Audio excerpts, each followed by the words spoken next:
சின்ன மருமகள் அப்கமிங் எபிசோடில் இங்கே தாமரைகிட்ட வந்து சாவித்திரி சொல்கிறாங்க, சேது ரொம்பவுமே கோவமாக இருக்காண்டி, இப்போ பட்டு போயிட்டு நீ அவனுக்கு சாதகமாக கொஞ்சம் நெருங்கி பழகி பேசுடி.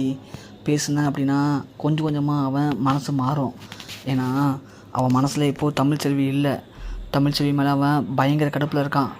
ஏன்னா இந்த வீட்டில் அவங்க அப்பாவை இவன் எதிர்த்து பேசுனது, அதோட அவங்க அப்பா இவரை வெறுத்து ஒதுக்குனது எல்லாத்துக்கும் காரணம் அவனோட பொறுத்த வரைக்கும் அவன் பார்வையில் தமிழ்ச்செல்வி நினச்சிட்ருக்கான். இதுதான் நமக்கான வாய்ப்பு தாமரை. அதனால் நீ மட்டும் போயிட்டு அவன்கிட்ட இப்போ கொஞ்சம் நல்ல அன்பாக அக்கறையாக 4 வார்த்தை பேசு. முடிஞ்சால் தொட்டுக்கிட்டு கொஞ்சம் நெருங்கி பழகுடி. அப்போ தான் சேதுக்கு உன்னை பிடிக்கும். அப்போ தான் இந்த வாய்ப்பை பயன்படுத்தி நாம் சேதுவை எப்படியாவது வளைச்சி போட்டுடலாம் தாமரை. ஆனால் இதெல்லாம் உன் கிழந்த தாமரை இருக்குது, நீ பழகிறத பொறுத்தா இருக்குது. இங்கே வா, இந்த சாப்பாட்டை கொண்டு போய் அப்படியே சேதுட்டு கொடுத்து முடிஞ்சால் ஊட்டி விட்டு அப்படியே வளைச்சி போடுடி. இதுக்கு மேலே ஒரு அம்மா சொல்லி தர முடியாது, புரியுதா அப்படின்னு சொல்ல. அப்படியே அம்மா சொல்கிற. ஆமாம் தாமரை, வாய்ப்பு கிடைக்கும்போது தப்பு பண்ணக்கூடியவன் தான் ஆம்பளை, புரியுதா, போ அப்படின்னு சொல்லவும் தாமரையும் இங்கேருந்து ரொம்ப ஆசையாக போகிறாங்க. போயிட்டு மாமா சாப்பிடுங்க மாமா அப்படின்னு சொல்லி அப்படியே சேது கையை பிடிக்கிறாங்க, தோலில் கை வைக்கிறாங்க, ஊட்டி விட ட்ரை பண்ணுறாங்க. சேது அப்படியே பலான்னு அற விட்டு, வெளியில் போடி நாயை, என்ன நினச்சிட்டு இருக்க நீனு, என்னை பார்த்தா எப்படி தருது உனக்கு அப்படின்னு சொல்லி அப்படியே கரெக்டாக சேது அடித்து துரத்துறாரு தாமரையை. அதை பார்த்து தமிழ்ச்செல்வி இங்கே நக்கலாக பேசுகிறாங்க. தேவையா இது உனக்கு? எனக்கும் என் புருஷனுக்கும் 1000 சண்டை இருக்கும், அதுக்காக இடையில ஊடால பூந்து குடும்பத்தான்னு பார்க்குறியா? சி, வெக்கமாக இல்லை உனக்கு? நீலாம் ஒரு பொண்ணா? இந்த பொழப்புக்கு வேறு பண்ணலாண்டி. அடுத்தவன் புருஷனை எப்படி ஆட்டிய பழம் நினச்சிட்ருக்க? அண்ணன் எப்போ காலியாவான், தின்ன எப்போ காலியாகும் நினச்சிட்டு இருந்தியா? நீ என்ன சொக்குப்பிடி போட்டாலும் சரி, என் புருஷன் ராஜாடி, ராமா மாதிரி எதுக்கும் அசர மாட்டார். என் புருஷன் என்றைக்குமே ஒரே பொண்டாட்டி, அவளுக்கு நான் தான். நான் இருக்கிற வரைக்கும் ஒரு நாளும் உன் பாச்சா பழிக்காதடி அப்படின்னு சொல்லி மூஞ்சில் காரி துப்புற மாதிரி தமிழ்ச்செல்வி பேசிட்டு போகிறாங்க.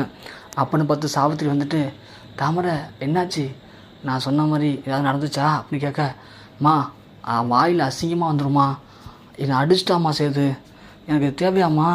அது மட்டும் இல்லை, இதெல்லாம் தமிழ்ச்செல்வி பார்த்துட்டா, காரி மூஞ்சத்து தரையா என்கிட்ட இப்போது நக்கலாக பேசிட்டு போகிறா. தேவையாம்மா எனக்கு இதெல்லாம் அப்படின்னு சொல்ல, ஏய் என்னடி சொல்கிற? ஆமாம்மா, எனக்கு ரொம்ப அசிங்கமாக போச்சு. விடு தாமரை, அசிங்கத்தெல்லாம் பார்த்தா பொழப்பு நடத்த முடியுமா? சேது அப்படி இப்படின்னு தான் இருப்பான். ஏன்னா அவன் கொஞ்சம் முரடன், அதுக்காகலாம் நீ அப்படி விட்டுறக்கூடாது. நீ நெருங்கி பழகு. கொத்த தாண்டி சிலையாகும் கல், புரியுதா? அதனால் சும்மா ஒரு வாட்டி கொத்திட்டு விட்டுட்டோம்னா ஒன்றும் ஆகாது, நமக்கு தான் கை வலிக்கும். நீ திரும்ப போய் சேதுக்கிட்ட நெருங்கி பழக ட்ரை பண்ணு. கண்டிப்பாக ஏதோ ஒரு இடத்துல சேதுவை நம்ம வளைச்சி போட்டுடலாம், புரியுதா தாமரை அப்படின்னு சொல்லி தாமரைக்கு ஐடியா கொடுக்குறாங்க சாவித்திரி. ஆனால் சாவித்திரியோட ஐடியாவை தாமரை கேட்குறதா இல்லை. எப்போ அவன் என்னை அடித்தானோ இனிமேல் அவனை விட்டு வைக்கிறதுல அர்த்தம் இல்லைம்மா அப்படின்னு சொல்கிறாங்க. சாவித்திரி ஒன்று, என்ன தாமரை சொல்கிற அப்படின்னு கேட்குறாங்க. ஆமாம்மா, இனிமேலும் சேது நம்ம பக்கம் திருப்ப முடியாதுன்னு தெரிஞ்சு போச்சு. ஏன்னா சேது அடித்த அடியும் பேசின வார்த்தையும் அப்படி தான் இருக்குது. சேது மனசில் நான் இல்லைம்மா, தமிழ்ச்செல்வி தான் இருக்கா. தமிழ்ச்செல்வி சொல்கிற மாதிரி இந்த ஜென்மத்தில் நான் அவருக்கு மனைவி ஆக முடியாதுன்னு தெரிஞ்சு போச்சு எனக்கு. அதனால் எப்படி பண்ணுறது? அப்போது நாம் நடுத்தருக்கு போக வேண்டியதானா அப்படின்னு சொல்கிறாங்க சாவித்திரி. நாம ஏன் நடுத்தருக்கு போகணும்? நாம ஏன் போகணும்? சேதுவையை முடிச்சலான்னு முடிவு பண்ணிட்டோமா அப்படின்னு சொல்கிறாங்க. உடனே சாவித்திரி, தாமரை என்னடி சொல்கிற அப்படின்னு கேட்க, ஆமாம்மா, இனிமேலும் சேது விட்டு வச்சா வேஸ்ட்டு தான். ஏன்னா சேது எப்படி மனசு மாறுவார், என்னை கல்யாணம் பண்ணிப்பார்னு நினச்சேன். ஆனால் அதுக்கு வாய்ப்பு இல்லை. நாம் சேதுவை வளைச்சி போடணும்னு நினச்சது சொத்துக்காக தானம்மா. அதனால் சேது இனிமேல் தேவையில்லை, சேதுவை முடிச்சிட வேண்டியதான். சேதுவை முடிச்சிட்டோம்னு வச்சுங்களேன், கண்டிப்பாக சேது இல்லாத இடத்துக்கு அடுத்த வாரிசு யாருன்னு போட்டி வரும். அப்படி வரும்போது கண்டிப்பாக போஸ் தான் இருப்பான். போஸெல்லாம் நம்ம ஈஸியாக மடக்கிடலாமா? போஸு ஏற்கனவே ஒரு பொம்பளை பொறுக்கி தானே, அதனால் போஸை ஈஸியாக கைக்குள்ளே போட்டுட்டு நம்ம இந்த சொத்தை ஆட்டி போட்டுடலாம். ஆனால் அது சேது இருக்க வரைக்கும் நடக்காது. சேதுக்கு நான் மனைவியாகி தான் இதெல்லாம் சரி பண்ண நினச்சா கண்டிப்பாக வாய்ப்பு இல்லைம்மா அப்படின்னு சொல்ல, சேது தாமரை சேதுவெல்லாம் முடிக்கிறது அவ்வளோ ஈஸியாக நினைக்கிறாங்கம்மா. என்ன கஷ்டம் நினைக்கிற? பசு சித்தப்பாடு சொன்னால் எப்படி தமிழ்ச்செல்வி ஹோட்டலில் அடிச்சு நொறுக்குனாரோ அதே மாதிரி பீஸரே இல்லாமல் இதையும் பண்ணிவிடுவாருமா அப்படின்னு சொல்ல, தமிழ்ச்செல்வி இது எல்லாத்தையும் கேட்டுடுறாங்க. அடி பாவி, நீ இவ்வளோ பெரிய கொலைக்காரியா? என் ஹோட்டலில் அடிச்சு ஆள் விட்டது பத்தாதுன்னு இப்போது சேதுவையே போட்டு தர முயற்சி பண்ணுறியா? ஐயோயோ, இவ மிகப்பெரிய கொலகாரியாக இருப்பாளுக்கே, சதிகாரி பண்ணாலும் பண்ணுவா. என்ன பண்ணுறதுன்னு தெரியாமல் நேராக தமிழ்ச்செல்விக்கு இறங்கி போகிறாங்க.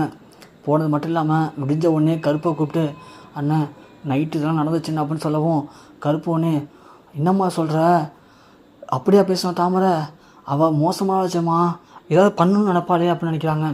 உடனே தமிழ்ச்செல்வி சொல்கிறாங்க கருப்புக்கிட்ட, அண்ணன் நீங்கள் கொஞ்சம் அவர் கூடவே இருக்கண்ணே, கூடவே இருந்து கொஞ்சம் அவரை பார்த்துக்குங்கண்ணே, இந்த தமிழ்ச்செல்வி சும்மா இருக்க மாட்டானே, ஏதாவது பண்ணுவானே, எனக்கு ரொம்ப பயமாக இருக்கணும் அப்படின்னு சொல்ல, மாப்பிள்ளை 10 பேர் இருந்தாலும் எதிர்த்துன்னு சண்டை போடுவான், ஆனால் இந்த பொம்பளையான தாமரை என்ன மாதிரி பிரச்சனை கொடுப்பானே தெரியலையம்மா அவனுக்கு அப்படின்னு சொல்ல, அதுதானே எனக்கும் பயமாக இருக்குது, நீங்கள் கொஞ்சம் அவர் கூடவே இருங்கண்ணே, ஆனால் இதெல்லாம் போய் நம்ம அவர்கிட்ட சொன்னால் அவர் நம்பவும் மாட்டாருண்ணே, ஆனால் அதுக்காக நம்ம அவரை அப்படியே விட்டுற முடியாதுல்லண்ணே அப்படின்னு சொல்கிறாங்க தமிழ்ச்செல்வி. கரெக்டு தாம்மா, இந்த தாமரை மோசமானவ தான், என்ன வேணும் பண்ணுவா, நான் பார்த்துக்கிறேம்மா, நீ விடுமா அப்படின்னு சொல்லிட்டு இங்கே கருப்பு சொல்கிறாரு. கருப்பு சேதுக்கிட்ட சொல்லலாம் ட்ரை பண்ணுறாரு. மாப்பிள்ளை எனக்கு என்னமோ கெட்ட கனவாக வந்துட்டுருக்கு மாப்பிள்ளை, நாம் கொஞ்சம் ஜாக்கிரதையாக இருக்கணும் அப்படின்னு சொல்ல, மாமா என்ன மாமா சொல்கிற, என்றைக்கு எங்கள் அப்பா என்கிட்ட பேச மாட்டேன்னு போனாரோ அன்னைக்கு நான் செத்துட்டேன் மாமா, இதெல்லாம் நடப்பணம் தான், இந்த நடப்பணத்தை யார் என்ன பண்ணிட்ட போகிறா, நீ வா மாமா நான் பார்த்துக்கிறேன்னு சொல்லிட்டு சேதுவும் கிட்ட சுற்றிட்டு இருக்காரு. இங்கே தாமரை ஆல்ரெடி பசுபேர் சொல்லி ஆளை செட் பண்ணிட்டாங்க, எப்படியாவது சேதுவை போட்டு தள்ளியே ஆகணும்னு சொல்லிட்டு. அதுக்காக இங்கே நைட்டு சேது குடிச்சிட்டு வராரு. குடிச்சிட்டு வரும்போது ஆல்ரெடி இங்கே ஆளை செட் பண்ணிடுறாங்க. 2 பேர் இங்கே சேதுவை சைலண்ட்டாக போட்டு தள்ளலாம் அப்படின்னு சொல்லிட்டு சேது பக்கம் போகிறாங்க. கருப்பு வந்துட்டு, யாரா நீங்கள், ஏன் இங்கே வந்துட்டுருக்கீங்க, என்ன வேணும் உங்களுக்கு அப்படின்னு இங்கே நிற்கிறீங்க கேட்க, சும்மா தானே ஒருத்தன் வரேன்னு சொல்லியிருக்காங்க நின்றுட்டுருக்கோன்னு சொல்கிறாங்க. இங்கெல்லாம் நிற்கக்கூடாதுப்பா, பெரிய இடத்து வீடுது, கிளம்புங்க அப்படின்னு சொல்ல, உடனே சொல்லிவிட்டு சேதுவை வண்டியில் அடிச்சுட்டு திரும்புறாரு கருப்பு. டக்குன்னு பார்த்தா கத்தி எடுத்து ஒருத்தன் ஓடி வரான். உடனே கருப்பு டக்குன்னு வண்டி தள்ளி விட்டுறாரு. ஏய் யாரா நீங்கன்னு சொல்ல, கருப்பால் சமாளிக்க முடியல, கருப்பு அடித்து போட்டு சேதுவை குத்து முயற்சி பண்ணுறாங்க. சேது போதையில் என்ன பண்ண தெரியாமல் கதவை திறந்துட்டு வீட்டுக்குள்ளே ஓடி வராரு. டக்குன்னு தமிழ்ச்செல்வி ஏஞ்சிடறாங்க. ஏன் இப்படி போகிறாருன்னு பார்த்தா 2 பேர் கத்தையை குத்துறதுக்கு ஓடுறாங்க. டக்குன்னு தமிழ்ச்செல்வி ஓடி போய் அவன் 2 பேரும் போட்டு தள்ளி விடுறாங்க. தள்ளி விட்டுட்டு யார் நீங்களா அப்படின்னு கத்துறாங்க. ஆனால் அவனுங்க இங்கே போகிறோமா தள்ளி போயிடு, அவனை நாங்கள் குத்தி போட்டு நாங்கள் கூட போயிட்டே இருப்போம், இல்லை அப்படின்னா ஒன்றையும் குத்தி போட்டுருவோன்னு சொல்ல, தமிழ்ச்செல்வி அதெல்லாம் முடியும்லன்னு சொல்லிட்டு அவங்கள்ட்ட போராடுறாங்க. சேது போதையில் என்ன பண்ண தெரியாமல் அப்படியே கிடக்குறாரு. டக்குன்னு பார்த்தா கருப்பு ஏஞ்சிடாரு. கரும்பு கடந்து கத்துறாரு, ஐயா ஓடியாங்க அப்படின்னு சொல்லிட்டு. சத்தத்தை கேட்டு அங்கே ராஜாங்கம் மோகனா அப்பத்தான் எல்லாம் வெளியே வராங்க. என்னாச்சு கருப்பு, என்ன பிரச்சனைங்க அப்படின்னு சொல்ல, ஐயா இங்கே சேது குத்தி போட 2 பேர் வந்திருக்காங்க, சீக்கிரம் ஓடியாங்கன்னு சொல்ல, உடனே ராஜாங்கம் அருவா எடுத்துகிட்டு கீழே போகிறாரு. யாரா அது, சேதுவையே குத்து வந்திருக்கானா அப்படின்னு சொல்ல, இங்கே பார்த்தா தமிழ்ச்செல்வி அந்த 2 பேரும் சண்டை போடுறாங்க. சண்டை போட்டால் தமிழ்ச்செல்வி கத்தியால் குத்தும்போது கத்தியை கையில் பிடிச்சி நிற்கிறாங்க 2 கத்தியவும். 2 பேருமே சேது குத்தவும் தமிழ்ச்செல்வி கையை பிடிக்கவும் ரத்தம் சொட்டிகிட்டு இருக்கு. ராஜாங்கம் அதுவால ஓடி வரதை பார்த்து 2 வடி பசங்களும் கத்தியை போட்டு ஓடிடுறாங்க. பார்த்தா சேதுக்கு இங்கே சட்டையில் மட்டும் லைட்டாக கத்தி கிழிச்சிருக்கு. ஆனால் இங்கே தமிழ்ச்செல்வி 2 கையுமே கத்தியால் கிழிச்சு ரத்தம் ஒழுகுது. ராஜாங்கம் அப்படியே பார்த்து தகைச்சு போய் நிற்கிறாரு. தான் பிள்ளையோட வாழ்க்கையை காப்பாற்றுறதுக்காக அந்த பொண்ணு அதோட உயிரோட துச்சமாக நினச்சி கத்தி 2 கையால் பிடிச்சி கத்தி கிழிச்சு ரத்தம் வந்துட்டுருக்கு அப்படின்னு சொல்லிட்டு அப்பத்தாட்ட சொல்கிறாங்க. அப்பத்தா அந்த பொண்ணு கையில் ரத்தம் வருது பாருங்கள், போய் சரி பண்ணுங்க போங்க அப்படின்னு சொல்ல, அப்பத்தா உடனே மோகனா பாவா மலரு போங்கடி, அவளை போய் அழைச்சிட்டு வாங்கடி, கையெல்லாம் ரத்தம்டி பாவம் அந்த பிள்ளைக்கு அப்படின்னு சொல்கிறாங்க. 2 பேரும் போய் அழைச்சிட்டு வந்து கட்டு போடுறாங்க. ஆனால் கருப்புக்கும் தெரியும் தமிழ்ச்செல்விக்கும் தெரியும் இந்த செய்தியை பண்ணது யாருன்னு சொல்லிட்டு. தாமரை யோசிக்கிறா, அச்சா மிஸ் ஆகிடுச்சு அப்படின்னு சொல்லிட்டு.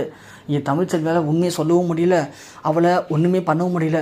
கருப்பையும் பார்க்குறாங்க. கருப்பு சொல்கிறாரு, வேணா தமிழ்ச்செல்வி நிதானமாரு, இப்போ இதை சொன்னால் யாரும் நம்ப மாட்டாங்க, விடு காலைல பார்த்துலான்னு சொல்லி கருப்பு இங்கே தமிழ்ச்செல்வியை ரொம்பவுமே அமைதியாக கூழ்படுத்துகிறாங்க.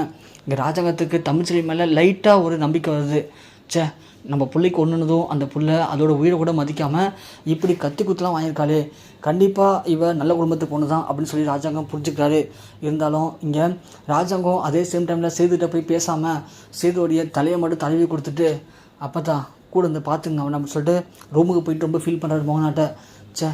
என் பிள்ளையை குத்த வந்திருக்கானுங்க, யாராக இருப்பான மோகனா அவனுங்க மட்டும் என் கையில் கிடச்சினாங்கன்னா அவனை கண்டதும் வெட்டி இங்கே புதைச்சிருப்பா அப்படின்னு சொல்ல, ஏங்க நீங்கள் கொஞ்சம் பொறுமையாக இருங்க அப்படின்னு சொல்கிறாங்க. பரவாயில்ல, என் பிள்ளைய நான் என்ன பண்ணியிருப்பானோ இன்றைக்கி அந்த வேலைக்காரி தமிழ்ச்செல்வி பண்ணியிருக்கா, அதை நினச்சி ரொம்ப சந்தோஷப்படுறேன் அப்படின்னு சொல்ல, ஏங்க அந்த பிள்ளை சேது மேலே ரொம்ப பாசம் வச்சுருக்குங்க, இருந்தாலும் அந்த கல்யாணம் உங்களை அரெஸ்ட் பண்ண அந்த ஒரே ஒரு காரணத்துக்காக தாங்க நானும் பார்க்குறேன் அப்படின்னு சொல்ல, விடு மோகனா, அவளை பற்றி என்கிட்ட பேசாத. என் புள்ள உயிரை காப்பாற்றிருக்கா, அவ்வளோதான், வேறு ஒன்றும் கிடையாது அப்படின்னு சொல்லிட்டு ராஜாங்கம் படுத்துக்கிறாரு. மோகனா அப்படி யோசிச்சுட்டு இருக்காங்க. ஒரு பக்கம் தமிழ்ச்செல்வி கருப்பு யோசிக்கிறாங்க. எப்படி இந்த தாமரைகிட்ட வந்து நம்ம புருஷனை காப்பாற்ற போகிறோம், எப்படி இதெல்லாம் ராஜாங்க மாமாட்ட சொல்கிறது, எப்படி சொன்னால் எப்படி ஏற்றுப்பாங்க அப்படின்னு தெரியாமல் ஒன்றுமே புரியாமல் அப்படியே தமிழ்ச்செல்வி யோசிச்சுட்டே உட்காந்துருக்காங்க. ஸோ கண்டிப்பாக எபிசோட் வந்து இப்படி தான் போக போகுது. கண்டிப்பாக ராஜாங்கம் சேதுவை பற்றி தமிழ்ச்செல்வி பற்றி புரிஞ்சுப்பாரா, அதே சேம் டைம் ஈஸ்வரி அப்புறம் போஸு தாமரை சாவித்திரி இவங்கெல்லாம் மாட்டுவாங்களா, என்ன நடக்க போகுது அப்படிங்கிறத கண்டிப்பாக பொறுத்து வந்து பார்க்கலாம்.